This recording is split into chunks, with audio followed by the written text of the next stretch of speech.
आमको प्रमिश करते 12 तारिख दिन जे शृंखलित दर्शन डेट पकईकि रेजुलेसन बाहर कि बाहर से विषय में पचारू। द्वितीय है सबुठ बड़ कथा हूँ बर्तमान आम जहाँ तथ्य नहीं आसीचु से तथ्य अनुजाई 2018 मसीह जितेबाला रत्नभंडार इनक्वारी जाइए से कमिटी क्लियर भाव में एथरे सब मेंशन करिसेंती जे विभिन्न जगह सीपेज अच्छी पानी लीक करुच्ची एवं विभिन्न जगह पत्थर पड़ी एवं यही सब जो जिनस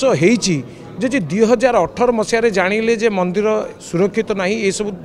जो सेकेंड रत्नभंडार यही सब जिनस को किमिति भाव में नुचेक रखागला आज पर्यंत कहीं रिपेयर करने को एएसआई को न दिगला और एएसआई ए दिगरे कहते से बारंबार कहते कहीं ये दोषी किए से कौन पाई मंदिर रिपेयर न करागला कहीं सेकेंड रत्नभंडार रिपेयर कर किसी असुविधा नाला जदि से कहले से रत्नभंडार चाबी नाला तो ये रत्नभंडार जो जानिले क्राक करी सीपेज करुच्ची पत्थर खसी ये सब जिन कौन पाई करागलानी आ बर्तमान एबे जो आम डिसाइड कराई लेजर स्कैनिंग है लेजर स्कैनिंग रिपोर्ट रे अच्छी जोटा कि